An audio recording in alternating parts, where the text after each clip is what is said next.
Welcome to this episode of Men Who Understood the Times. So I'm here with Josh, who's back, and Phil, who's back because Andy had laryngitis. Uh, so our disclaimer is, here we are, three guys on a Sunday afternoon, just talking, uh, and we're not representing our church body. I'm not representing my church, or Josh isn't really representing his high school, or Phil's not representing his church or his workplace. And it's okay if you disagree with us on any of these topics that we discuss, but we do ask to communicate with us if you disagree, not to communicate around us or about us with others. Uh, our drinks. What are you drinking today, Josh? I've got a Woodford Reserve double oaked and yeah, just to that, okay. Yeah. One of the ethos we have here is promoting conversations about dynamic and potentially contentious political topics, cultural topics with Christians with open Bibles. And so that's the ethos here. If you disagree, that's fantastic, but put it in the comments. Let's talk about it. Yeah. Yeah. Phil, what are you drinking? So I've got a hard cider. I homebrew. So this is a homebrew with cinnamon, cloves, and anise. Oh, I love hard cider. Good for you. Uh, That's and fantastic. I have Moose Drool. So it's a brown ale brewed right here in Wyoming. Is that is it Wyoming or is that Missoula, Montana? Oh, well, it could be close enough. Let me see here. Oh, you're right. It's Missoula, Montana. We'll claim it though, because it's out west. There you go. Thank you, though. Close enough. See, you disagreed with me, and you came right Yeah, at there me. we You go. came right at me. Yeah. So today we're going to be talking about AI, and will AI lead to the Skynet and Terminator? So, Phil, let's start with you. How pervasive is AI? And then I want to build on that is how is AI in your workplace? Sure. So AI is incredibly pervasive. You interact with it whether you're talking to ChatGPT or Claude. Even if you run a query in a search engine, quite often AI is doing some of the response there. As far as the workplace, so I'm an engineer. I work for an aerospace company, and there is a very, very heavy push internally to use AI.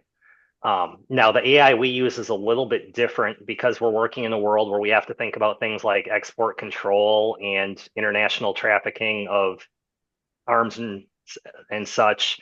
We have AIs that are essentially on lockdown, so they're sitting on a server where they can't call home and where we only access them over an encrypted link. But we're encouraged to take the time to learn AI and to use it internally and without limit. The thought being that it's a force multiplier, especially for an experienced engineer, whether it's software or mechanical. Um, Someone who can provide oversight over the AI that's doing a lot of work in coding or analyzing a system.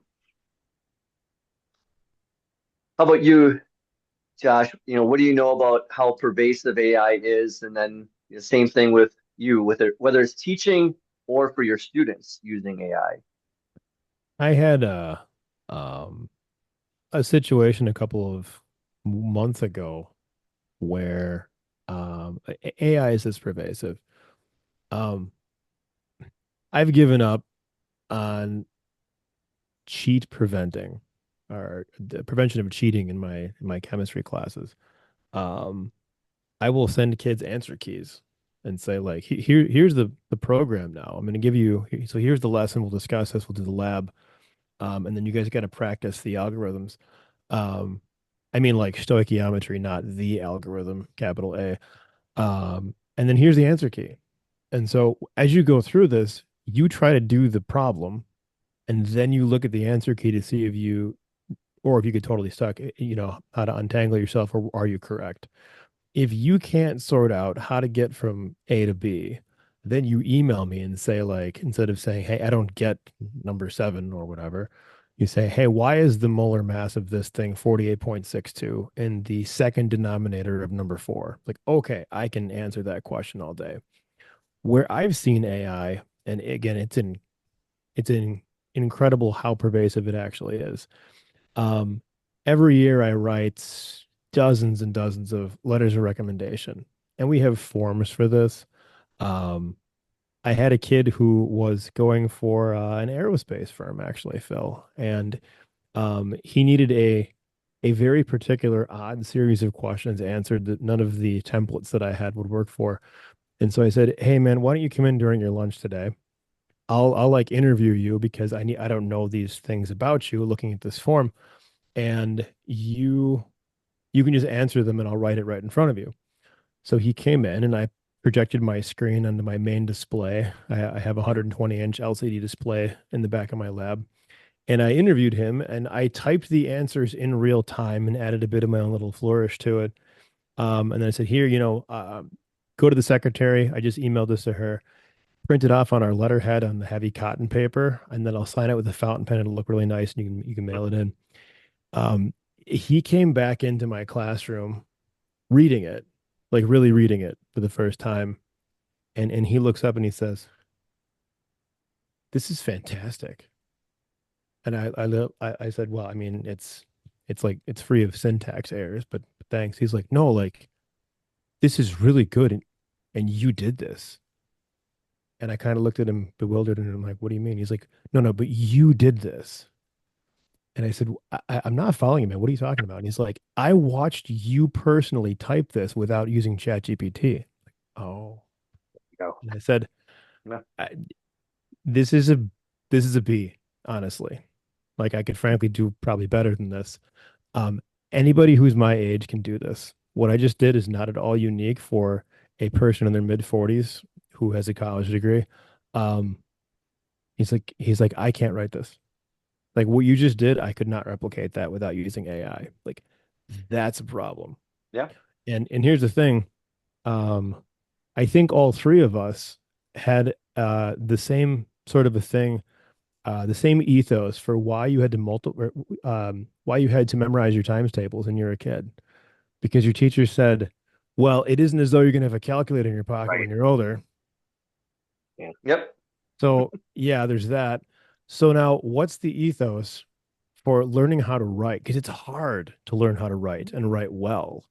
Um, why would we have kids do that, or why would kids see a need for it when they can just speak into a microphone and have an AI spit out something that's really as good or in some cases better than you're capable of doing in 15 seconds or less?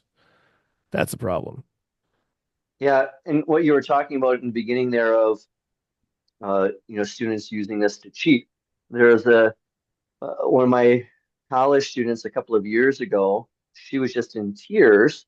Fantastic student, but she was in tears because her college professor had accused her of using AI on her paper. So whatever he was using to put all the students' papers through this program to make sure they're not using AI, it came up that hers maybe say 89% was AI. And she was, I don't even know how to use it, Hmm. but she was dinged for this, and I wrote a letter and so forth. Didn't do any good, but as a pastor, but to defend her, and then she had to go in front of that professor and others to prove that she had really known her stuff and she wrote that stuff. Because you're right, students can use this. I I think like 2 years ago, I did something just this was when AI was just coming in to its existence really, and I typed in write a an 1,800 word sermon on whatever text it was in a Lutheran confessional way in the style of Pastor Michael Zarling from Water of Life Lutheran Church. And it was pretty good because I know that I have a cadence. I write to the way that I speak. And, very quickly, dug through my sermons and then wrote something that, I really could preach. And it was pretty doctrinal. And so that's the way students can use these kinds of things. And so, like you were teaching students how to use the calculator, how to use uh, pen and paper.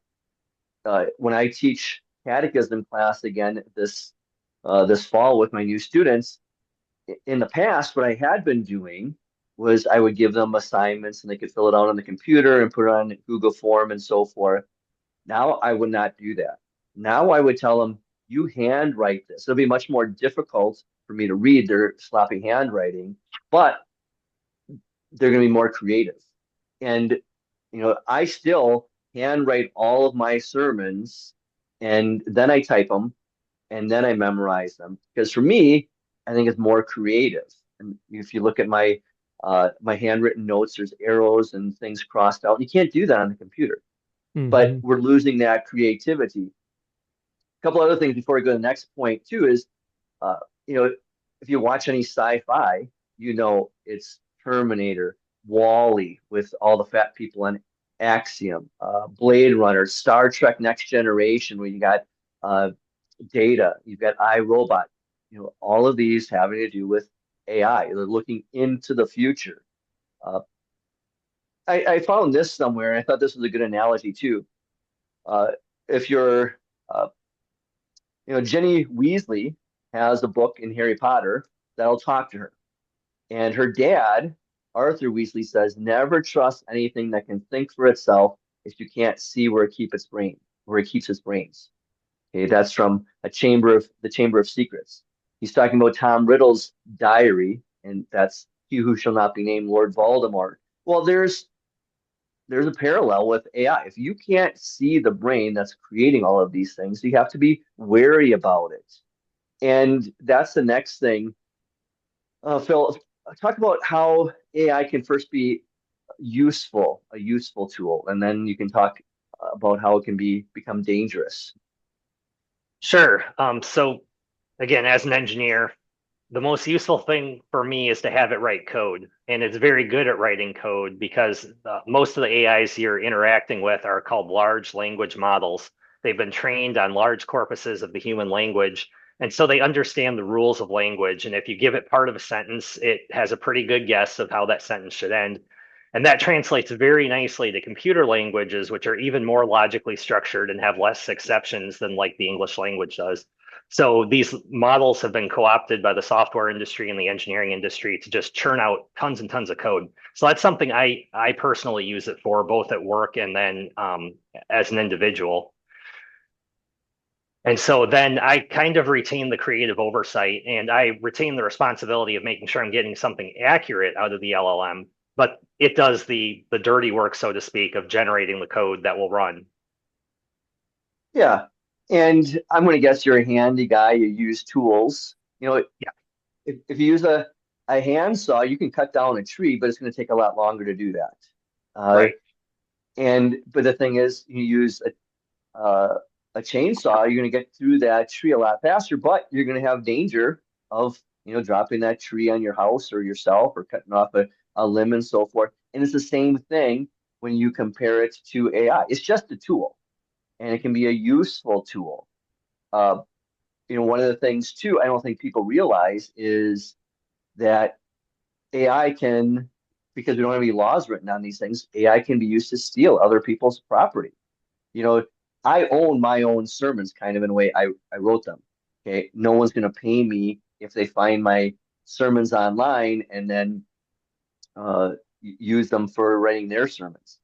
But if they would find my book, because my book is out there as far as uh, if AI can get into my Google folder, which I'm sure it can, if someone wants to if AI wants to steal something from that, it can use that and give it to someone else without me being paid royalties. And it can do So that there, all the time with all kinds of writings, books, art, and so forth. Code.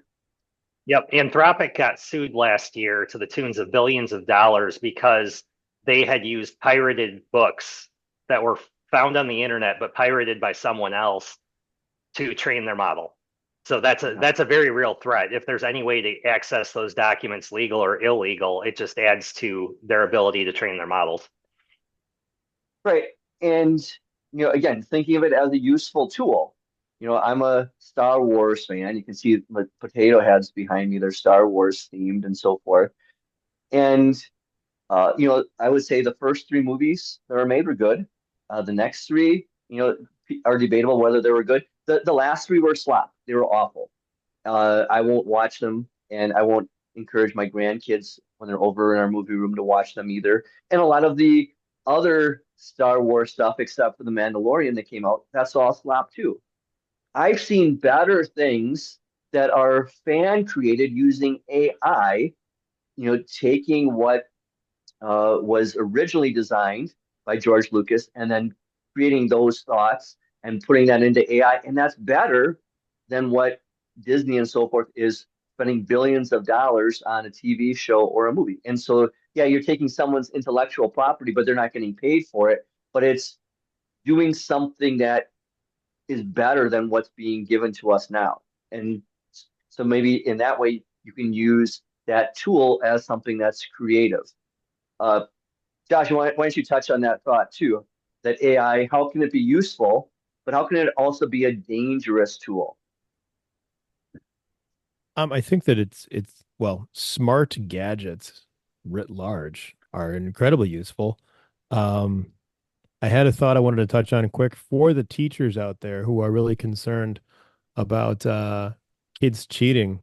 I mean, I will show kids how to use AI to check chemistry homework.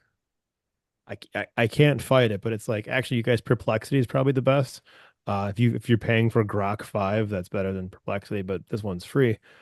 Here's how you would use this to um to actually do your homework. By the way, your exam is going to be paper and pencil with no Chromebooks and no phones and no smartwatches. And so if you choose to have the AI do all of your homework, and we're talking about like, weak acid, weak base titration equations, good luck on the exam. And by the way, I will know the way I will catch you is because you'll be incompetent. And so and by the way, that's very, very effective. I've had one instance of cheating this year, on a test, and so and most of my students are competent for that. Um, Back to the gadget thing, uh, smart gadgets are great. They're very, very helpful. I'm a woodworker. I use a tool called the Shaper Origin, which if you can imagine if um like a router had a baby with a CNC machine. So I have a handheld thing with a camera on it that sees it's called domino tape. And you put the domino tape down, you can scan a work area and then program in shapes or in some cases very, very complex shapes on where the router needs to cut. And there's a gyroscopic gimbal that moves the router to correct for your errors, and you're moving it around a little track on an LCD display. Um, it's fantastic. It has made me cut out repeatable shapes that would have taken me, I don't even know how long. I had my 10-year-old daughter doing it in 35 seconds, cutting out like half moon shapes to build a giant Chromebook rack. And so that was super helpful. However, I stepped away earlier and the sun is hitting my camera, so I got to move it here a little bit. There we go. Um, I took a picture of we had to replace our stove and our range hood 2 years ago. And here it is. There's the range hood. There's the stove. These things both have Wi-Fi, Hmm. right? Including that's an LG smart home enabled range hood. And as I was installing they have like a faux pipe that goes up into your ceiling. And it does vent to the outside, but not through the ceiling, through the wall. And I'm looking at this thing and it's a fan. Like it's a little squirrel cage fan. And there's a touch sensitive control. And then I'm looking at this thing that's the size of a softball and it's got wires coming out of it and 16 pin harness. I'm like, what on earth is this thing? And I realized this is a transceiver. Like, this is a heavy duty, long range transceiver. And I'm like, why is this thing in the range hood for my stove? And why okay, there's an argument to be made for why the stove has Wi-Fi. Okay. Our dishwasher died last year. It's a Bosch. It has Wi-Fi as well. Our refrigerator has Wi-Fi. I suppose you can say like if the compressor goes out and the temperature gets above freezing, there should be like a little if it pings your phone. I have none of that stuff enabled or turned on, and here's why. A buddy of mine in IT, who I used to work with, I mentioned this because it was like, why does my range hood have a giant transceiver? And he's like, turn all that stuff off, man. And he has the wherewithal, I don't, but like to look into the data stream sent from his house out. And he's like, my dishwasher sent 500 gigabytes of data out of, I'm like, why is my data stream so high? It was the dishwasher. The dishwasher is sending out gigabytes of data at like 2 o'clock in the morning. What data does it have? And like, is it monitoring your Wi-Fi traffic and then sending it out? Seems plausible. What is it doing? How is the surveillance state and all of the metadata that's produced by all these gadgets that are tracking all of the things about your life? Where does that data go? Um, could it be used for a nefarious purpose? I think absolutely yes. Any number of authors have kicked around this idea of what a totalitarian government could do if it has access to how many times you open your refrigerator per day. And now that data is readily available and it just sends a little silent signal out and there it is. And so I do think that there are downsides to the convenience. And if there is a downfall that will happen in regards to AI, it will be implemented. We'll embrace it because it'll be convenient, I think. And yeah. Yeah. Yeah, a couple of things like that remind me that my smoker has AI too. I don't use it. I don't want to read I want to be a real guy and not read the directions and how to set it up. So I didn't even use it. But I could be away from my smoker, and it'll send to my phone. This is the temperature of the meat and so forth. It's just handy. And there are other things that AI is good for. Because it's a tool. It can be good for scheduling. It can be good, but then we don't remember things. It can be good for navigation, but then we don't know how to get anywhere. It's good for editing emails. I had a member back at my previous congregation on the school board, and I would compliment him on his very well thought out and eloquent emails. And he said what he did is he put it through AI, that he would write what he wanted, but then he would have the AI help. And well, that's wonderful. And I could have used AI to edit some of the things. I haven't really used it for those kinds of things, but uh, but then you're putting an editor uh, out of work. Although I didn't pay my editor for my book anything either. Sorry, Peter. But AI probably would have found more mistakes than Peter did too. Uh, but the thing is, then it's going to be putting those kinds of people out of work too. And I'm sure AI is set up on my sermons and it tries to correct things all the time and it little red lines. No, that's incorrect English, what you're trying to do.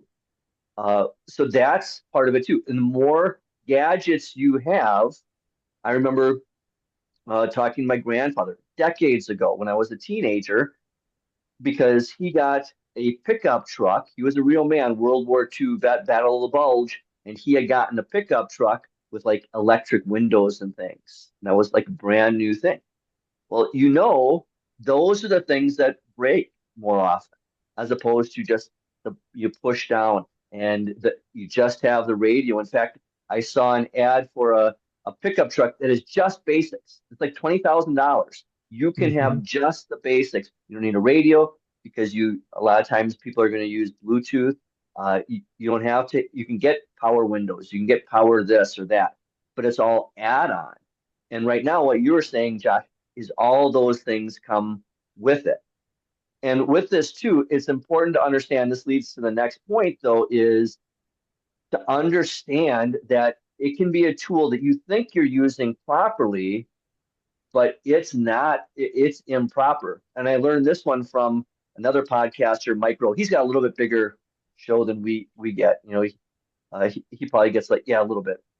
So one of his guests that was on his podcast said, type into AI, who killed RFK?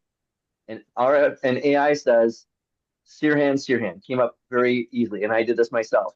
Uh, said Sirhan definitely killed RFK. Then ask AI, who else killed RFK? AI will then say there were discrepancies with Sirhan being the killer, and states there are theories that Thane Eugene Cesar was the shooter. And if you question AI long enough, which I did, it'll state, quote, the theory that security guard Thane Eugene Cesar was a second gunman is based on forensic discrepancies, witness testimony, and his own contradictory statements. While Sirhan was convicted, these points form the core of the evidence cited by those, including Robert F. Kennedy Jr., the son, who believed Cesar fired the fatal shots. So here's the thing that I thought that was a great experiment. It it said, and I quoted it, AI said, Sirhan definitely, and it said definitely killed RFK. But when you keep questioning it, then it says, well, maybe not. Uh, how about, Josh, why don't you start with this one? How is AI an echo chamber? You had talked about this in a previous episode about asking it questions based on like being a Republican and then ask the exact same questions based on being a Democrat. Um, I would say this. Um, I'm not going to show this. There's a little heart on Google Maps where I live, and there's another one where I work.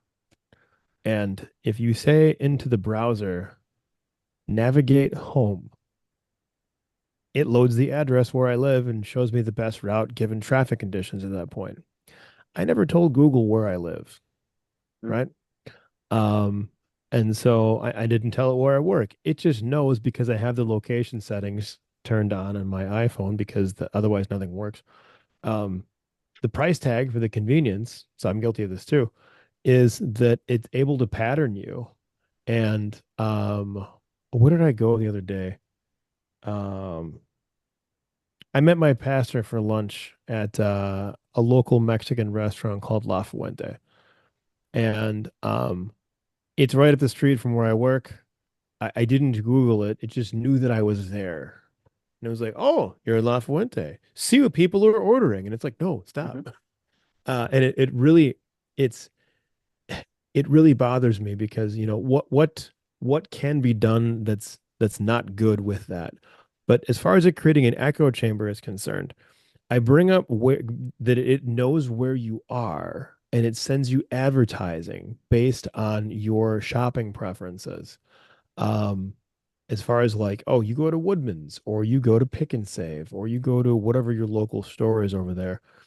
Um, you can ask ChatGPT to answer a question. I'm sorry, any of the AIs, ChatGPT, Grok, Perplexity, whatever it is. Um, answer from a progressive Christian perspective, or a Democrat socialist perspective, or a confessional Lutheran conservative perspective. And it'll do that for you. And here's the thing, if you don't bend your prompt to that, it still does it because it knows what you're talking about. I'll give you a quick example of this. Okay. So the Google search bar on my phone, um, and I'm going to get just a touch nerdy here for a second. It just looks like this, like anybody else, right? Mm-hmm. And we were doing a kinetics lab, and one of the reagents that we use is it's a polyatomic ion called potassium thiocyanate. And one of my kids was doing their math and was looking at the giant vinyl periodic table that I have in my lab, which is made by Flynn. And it's the same one that I've seen in every other professional lab that I've ever worked in. And I had a kid come and say, hey, Mr. Nelson, what's the molar mass of potassium thiocyanate? And I was like, oh man, is it just CN1 minus or is there an oxygen in there? And I kind of blanked out for a second. And so I thought, well, hold on, I'll just Google it because I didn't know where my chart was. And I pulled my phone out and I typed in the words, what is the?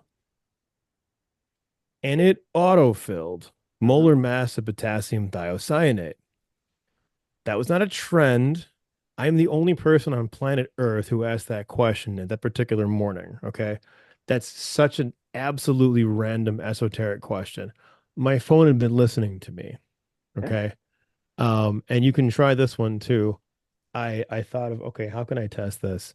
And I started talking about what I think is maybe even a fictitious thing. Um, my desire to go to the Cherry Blossom Festival at Mount Fuji in Japan. And I said that like 25 times in a week, and it began giving me advertising for like travel agents that would take me to Mount Fuji during the Cherry Blossom Festival. So you can test this. Your algorithm is based on what you say and what you look up, and the patterns that are based on a conservative or liberal perspective, and it will attenuate your algorithm to whatever will hold your attention.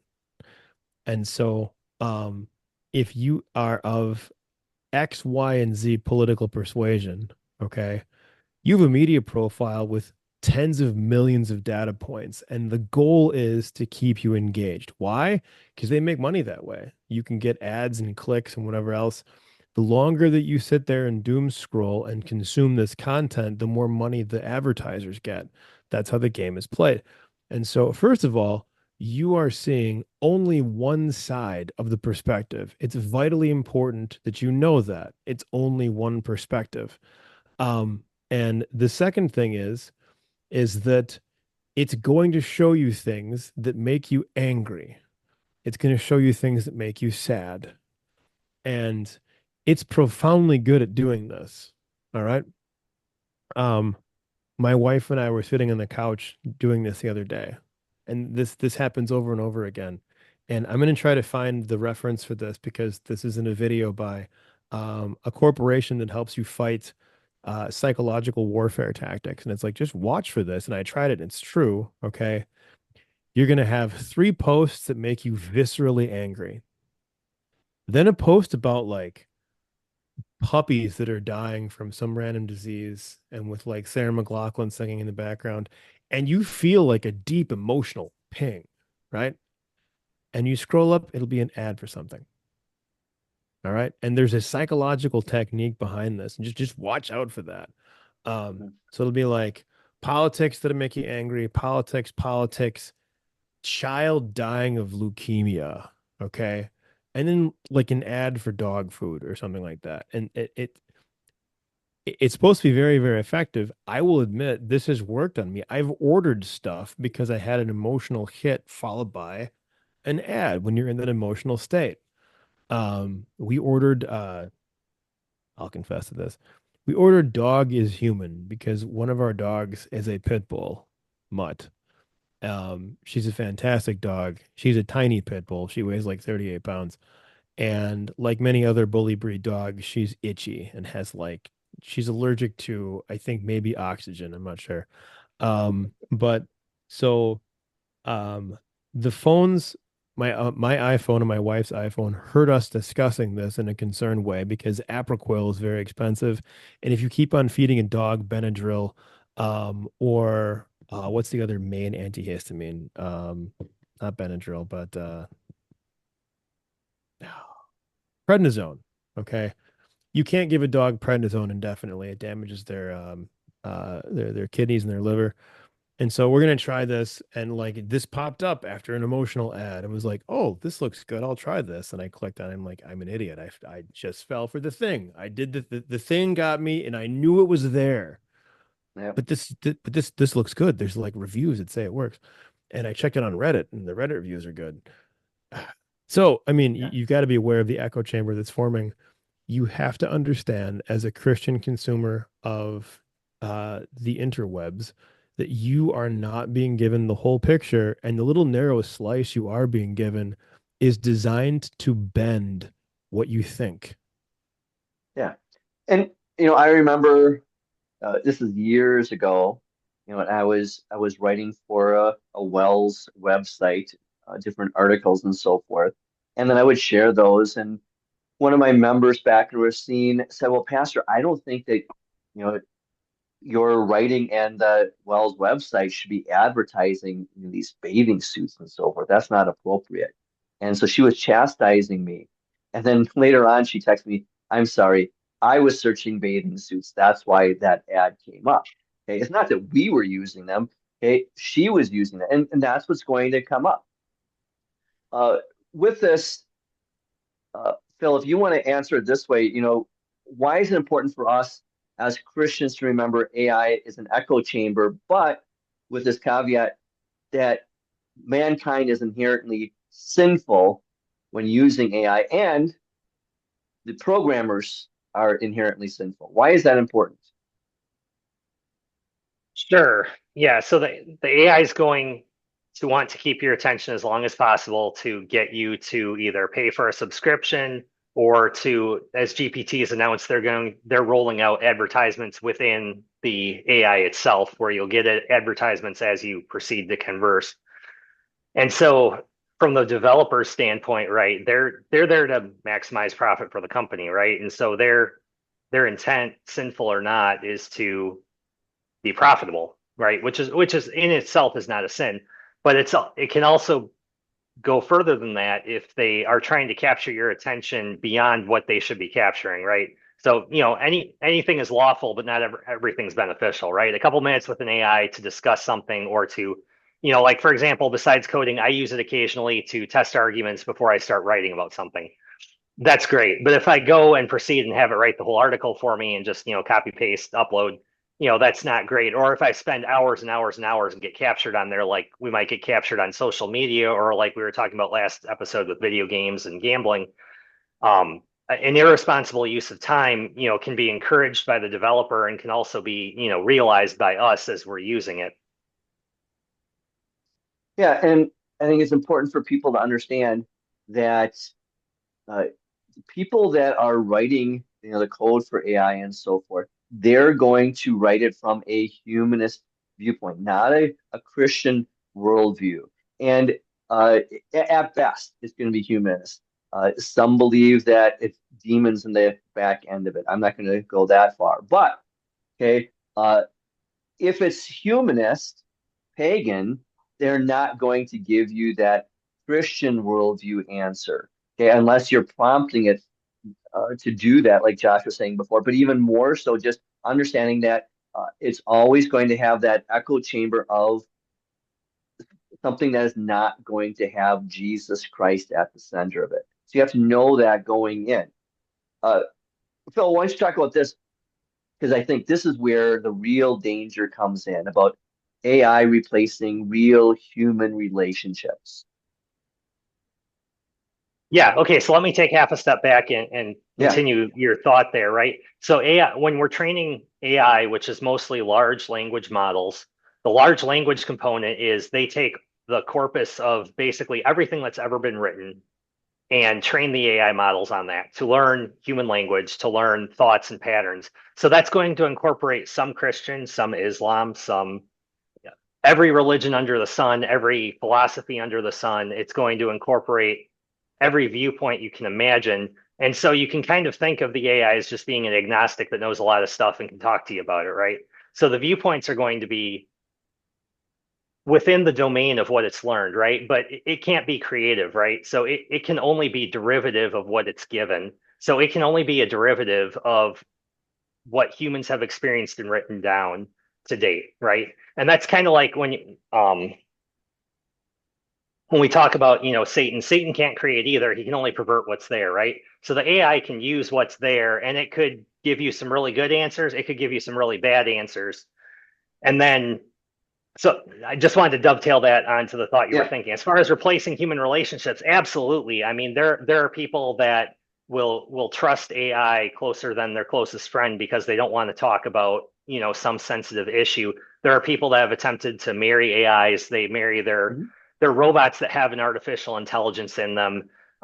There's many young men, especially, who will latch onto the AI because they're struggling with something and they don't want to admit it, right? And so they almost use AI as a form of therapy when they should really be talking to a human that can express empathy, especially a Christian human that can then bring in God's word to correct them and push them on toward righteousness.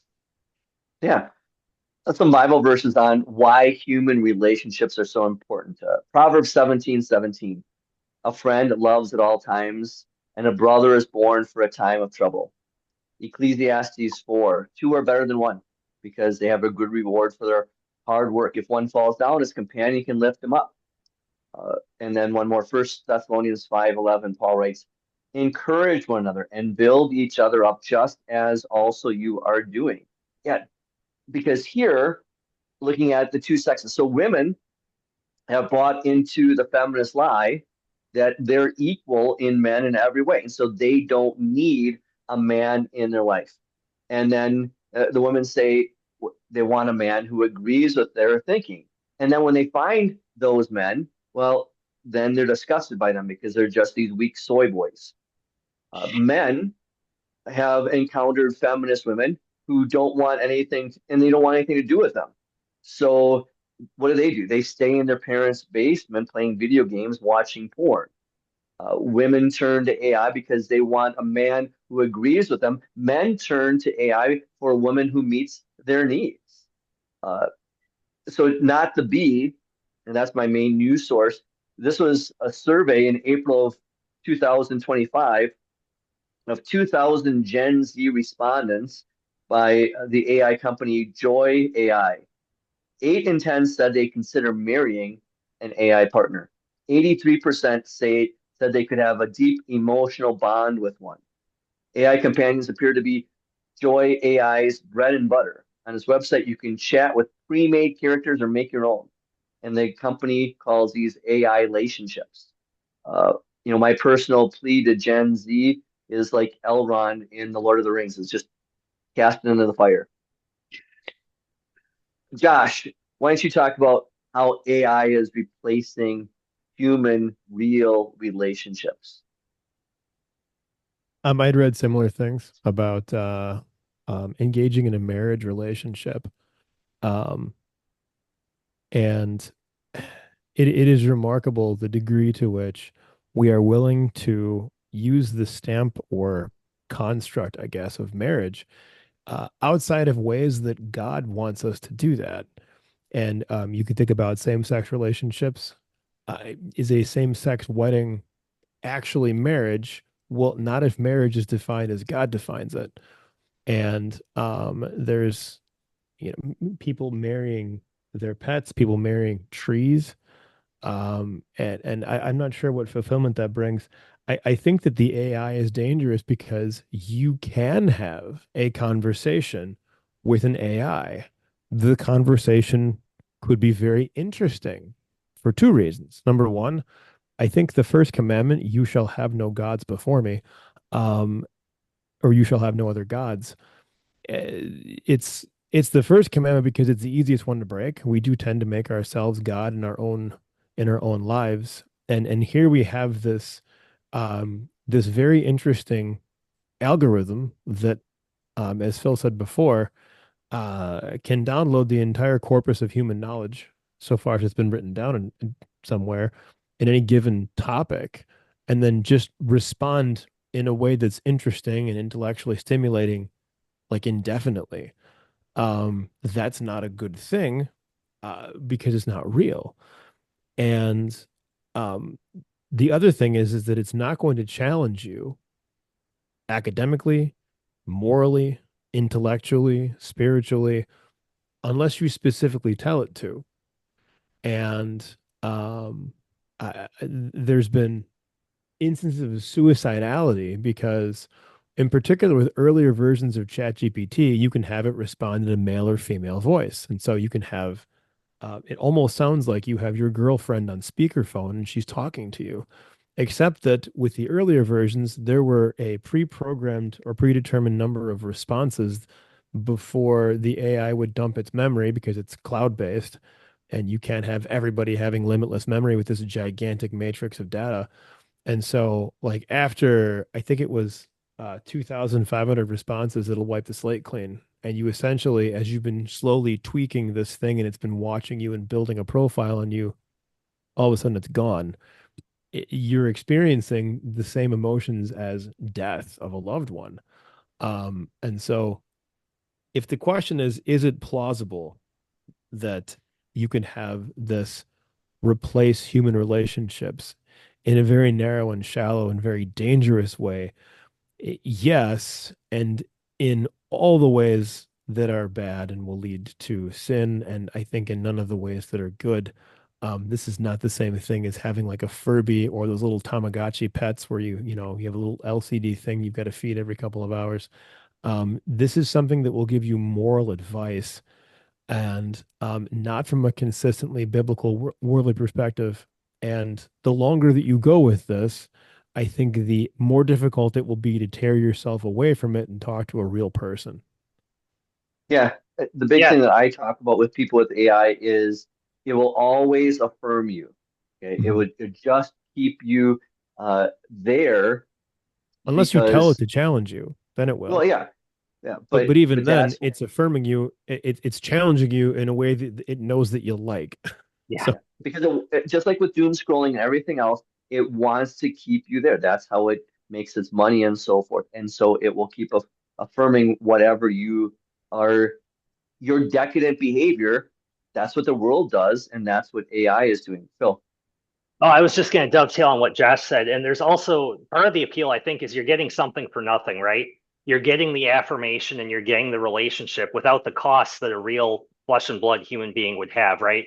That flesh and blood human being will get sick, that will get mad at you, you will say the wrong thing to it and to him or her. And you'll have to deal with that relationship. You'll have to actually build the relationship. You'll have to possibly repent for something you did. There's certain costs to humans interacting with humans, and that friction completely goes away when you're dealing with an AI. It's just giving you those dopamine hits without you experiencing a true mhm. relationship and serving your brother or sister in Christ. And I think you can kind of then almost make a parallel there to what demons were in the Old Testament, right? Old Testament idols, you had an idol for this, you had an idol for that, you had an idol for this other thing. AI can almost become one of those idols for fulfilling one of the things you need out of life. And so that's where it becomes dangerous is when we get the pleasure, but we don't experience the pain or the human reality. Sure. Can Uh, I jump? Can I, I dovetail real I, quick on well, what you just said? hold on, let me, before I forget this, is I just had an adult instruction class with two 20-year-olds the other day, and something we were asking about the young man, he looked up AI. His girlfriend, she's the same age, she hates AI. AI can be useful because you can look up the answer right away. But what reminded me of what Phil was saying is that, you would go out with your buddies, at a bar or just whatever. Someone had a question. What did you do? You debated it. Okay. You may not ever come to the real Yeah. answer, but you debated it instead of just, I'll look up on your phone. Now I've got the answer. Josh. Yes. And I just saw a meme that said I missed the 90s before AI or Google, where if you were at a bar and talking about something, if you forgive the language here, you could BS with impunity as opposed to just Googling it, right? Yeah. Um, which did two things. It made you ping your knowledge base, it made you research things if you were curious. And also, it did sort of hone your ability to have what you like socially, as far as a public speaking thing is concerned. Can you sound plausible? Like can you paint a good rhetorical picture just based on whatever your knowledge base is? I was going to say though, as far as replacing human relationships, I think about First John 1 verse 9. If we confess our sins, he is faithful and just and will purify us from all unrighteousness. Um, it- this gets into a little bit different topic, but I really wish that we did private individual confession to an actual human being, specifically more often in our church confession. I was a speaker for the Return to Wittenberg conference in Waukesha last October, and I walked past where I was about to go and speak, and they had a pastor sitting in a room. I didn't know who he was, and it's like, hey, if you want to do like private confession, just walk in and close the door. And I was like, oh, fantastic. And that was the first time in my life, and I'm 45 years old, um, where I had the chance to actually do that. And it was great. I'll admit that it was awkward saying sins out loud to a person, but then the specific um the specific declaration of specific forgiveness for specific sins I had just vocalized, it was a very different thing than the corporate confessional of sins that we say as part of the liturgy. How could you have an AI forgive your sins? Yeah. Like that's not a thing, but it totally would if you asked it to. Like if it sensed or detected that that's what you wanted it to say. Oh yes, well of course your sins are forgiven because Jesus died for you, et cetera, et cetera. And so like we're getting into some very, very dicey territory theological as far as or theologically speaking, as far as what these things are capable of and what people will give themselves permission to tolerate as they engage with these algorithms. Yeah. And there's an article, a couple of articles on Not the Bee, and people can look them up, of churches that have used this. And so you can have a digital confessional booth and so forth. Uh, and again, for people listening to this, if you want a Bible study on this, I had written a lesson that I based this episode on AI for resisting the devil's lies. So there's 12 lessons. I wrote the last two. If you're interested in the whole Bible study or even just this one, let me know.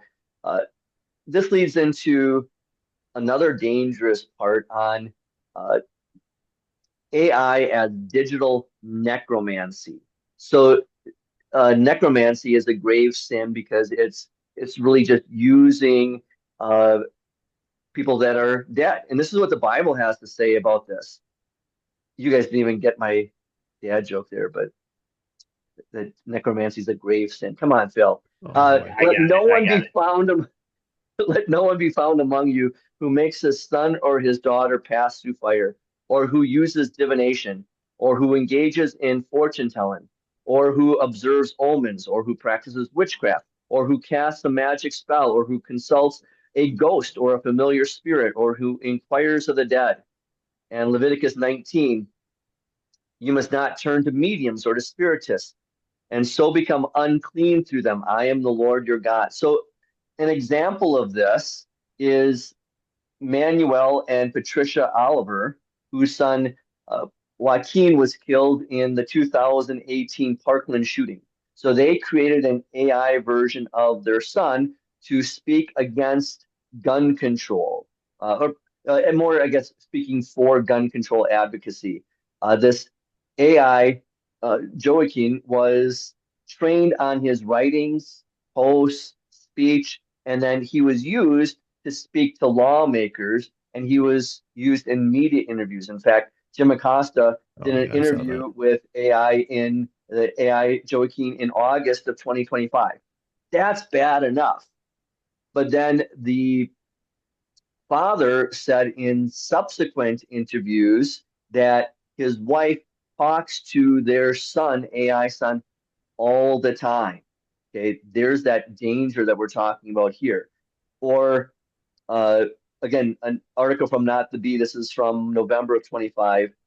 Two Ways app allows users to create interactive avatars of deceased loved ones from video clips. So maybe you've seen this ad. You can take like a 2 minute video of your grandmother, and then AI will create this avatar of grandma.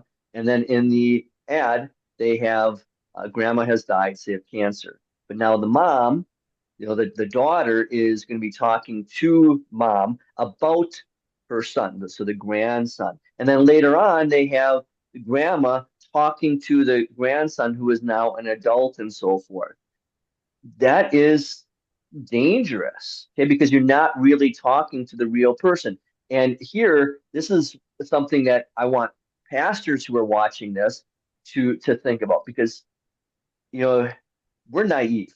Okay, as Christians, we're naive. As pastors, we're naive. We would never think about this, and that's why I want pastors to consider this: is what are you going to do when the family of your family comes in? They're ready to prepare the committal service, the funeral. And I've had it plenty of times. Hey, we're going to put up some pictures on a photo board, and then now it was pictures and videos up on the screen before the service. But now, what about if they want to create this video of grandma? Okay, that it really wasn't grandma in the video; it's an AI version. Okay, of the AI version is now saying things that grandma never said, doing things that grandma never did. what is the pastor and the church going to do about that? So, Phil, why don't you talk about the danger of AI as digital necromancy?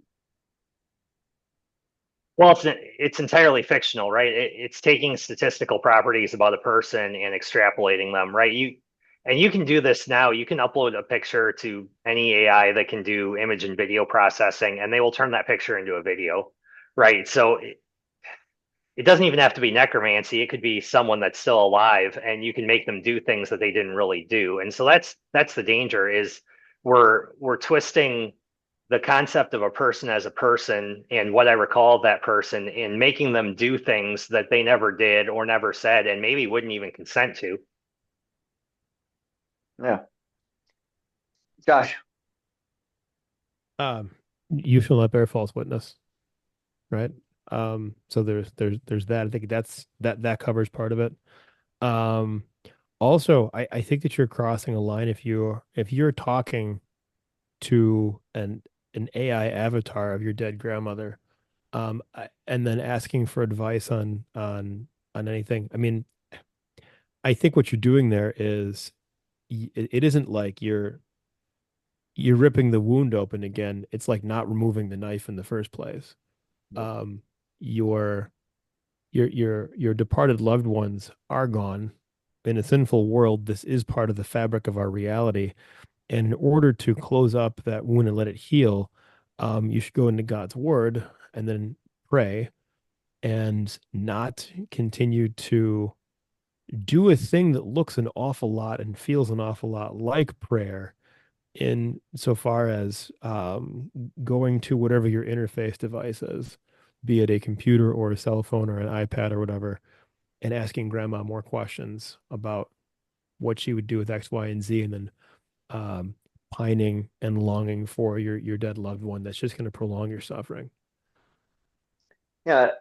I'm reminded of years ago back in Racine, a lady from one of the local cemeteries had wanted to ask me about selling me a burial plot and then one for my wife because I knew she was trying to get through me to be able to sell them to the congregation. I said, honestly, there's nothing that ties me here to Racine. And why would I want and I was very blunt with her. I said, why would I want to have a burial plot for myself where my family is going to come and talk to me? Because they're never going to do that. I'm not there. My soul is in heaven. And yet we see that where even Christians will do that. They'll go to the cemetery, and that's a wonderful thing. Put flowers on there, put a cross, freshen up the grave, and then because you're honoring those whom God has placed in your family. But going there and then talking to your wife or your mother, that is this, except now you have them talking back to you. And God specifically forbids this. I remember getting some older members in my previous congregation upset with me because this is exactly what they did, because we buy into this pagan theology. So we spent a lot of time talking about the dangers of AI. So let's talk about some benefits yet. You know, how do we as Christians and the church have a responsibility to manage AI? So there, the logo that we use for Men Who Understood the Times. I used one of the AI models, and the very first one that we got, I liked it. I didn't make any more, so that's what we used. Okay. Uh, Last week I was up on Casper Mountain and I had taken one picture, one selfie, and said, uh, uh, here I was up there. And then there were a couple pastors that said, what about mountain lions? Aren't you afraid of mountain lions? And then a classmate of mine put a mountain lion on there. So the next day I took the next selfie, but I left a lot of room. And then I had my own face like I was scared. And I asked Chat GPT, put a realistic Bigfoot in there. And so it did. And it looks hilarious. And in fact, other people from Casper Mountain something here found it and then shared it. So, because I don't think Bigfoot gets enough popularity because he doesn't have his own podcast. So I made him more popular with a picture with me. And so there are some fun things to do with it. And then one of my members said he saw that on Facebook and he has a cabin up on Casper Mountain. He said his granddaughters, he would always tell them, "Oh, there's zebras here." "Oh, come on, Grandpa. There's no zebras that live here." So I taught him how to use Chat GPT, and then so he's gonna do that and put a zebra next to his cabin and show it to his 14-year-old granddaughter. She's not gonna buy it, which is fine, but just to have fun. And those are the things that you can use it for. Uh, Phil, why don't you talk about, as we wrap this episode up, how can AI be beneficial, and what responsibility do we as Christians and the Christian church have toward Let this me talk. specific tool? Yeah, go ahead. Yeah, let me start with the church and then I'll talk about the individual. So I will put my cards down on the table. I'm very skeptical about the use of technology in the church proper. Um, and let me kind of ground that in what one of our Wauwatosa theologians, August Pieper, wrote in 1915. It would be against God's will to record portions from the Bible and good preaching on a phonograph, play it from the pulpit, and have it transmitted through cables to individual houses.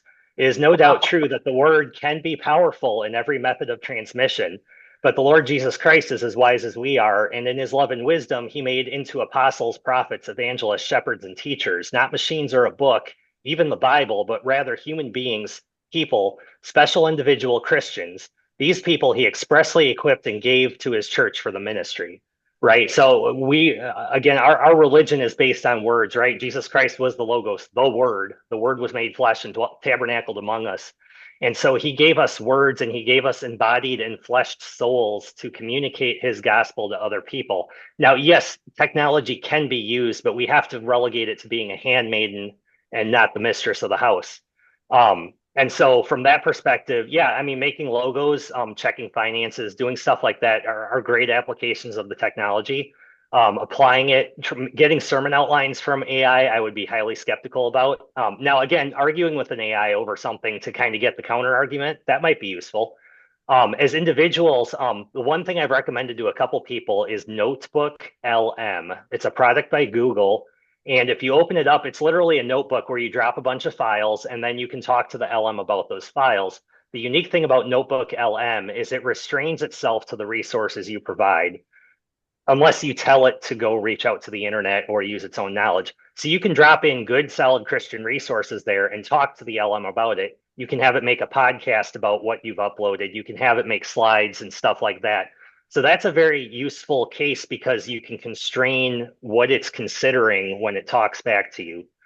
And otherwise, if you're using a general purpose AI, just couch it in the, hey, from a confessional Lutheran perspective, holding to the Book of Concord, or even tell them you're Wisconsin Synod. It knows that well enough, even though, we're this stinky little church. It knows that well enough where it can give you responses in that light. Yeah, and again, the church might use AI, for example, to create a slide uh, for an announcement, or I use uh, PowerPoint. That's what we use to put our slides up there. And then, you know, I didn't go to school for graphic design, uh, and yet, that falls to me. A lot of times we might have an older lady that's going to be a member or going to be the secretary at the church. She may not know how to use this and make something look good. And we don't have a lot of money to spend on these kinds of things. So can we use AI to edit the bulletin? Can we use it to edit the sermon? Can we use it to create good slides and so forth? Use it to cut portions out of a podcast or a sermon to be able to use for social media. So there are benefits, but the key is we need to make able to make sure that it's the tool that we're using and not the tool that's using us. Josh, what do you have to say about how we as Christians have a responsibility when we use AI? I like the way you pose the question in the show notes here.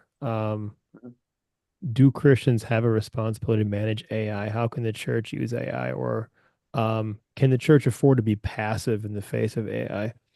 Um, I understand the thrust to avoid legalism. I do. However, I think the church should be passive about far fewer things than the church currently is passive about, including AI.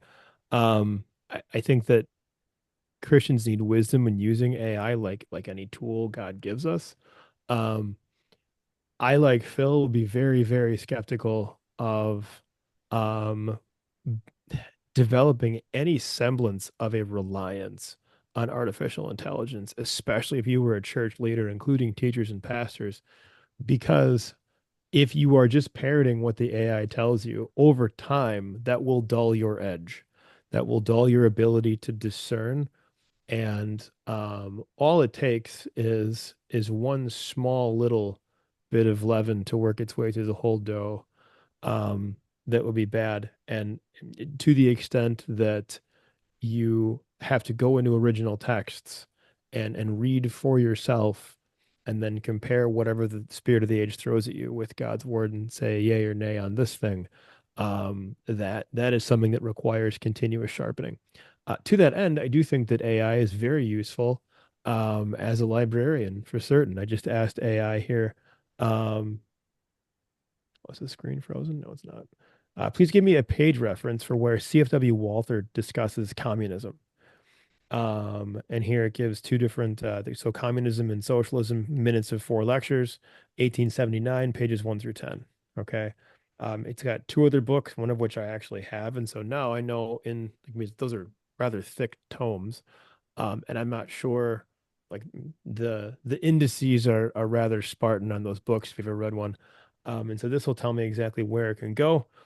From a secular perspective, again, I have a T-shirt that says "Certified YouTube Mechanic," um, and I'm thinking about buying a Toro Dingo, which is a little baby skid steer for my side business. It was like, hey, tell me which questions to ask about the maintenance of a 2017 Toro Dingo TX 1000 if I'm buying a used one. It was super helpful. It gave me like 45 points of what to look for. It's like, hey, by the way, the main hydraulic cylinder behind the bucket is prone to leaking on the in the first 4 months, and here's the serial numbers you can look at. They fixed it, but like if it's in the first half of that model year, be sure that you check the top cylinder for leaks.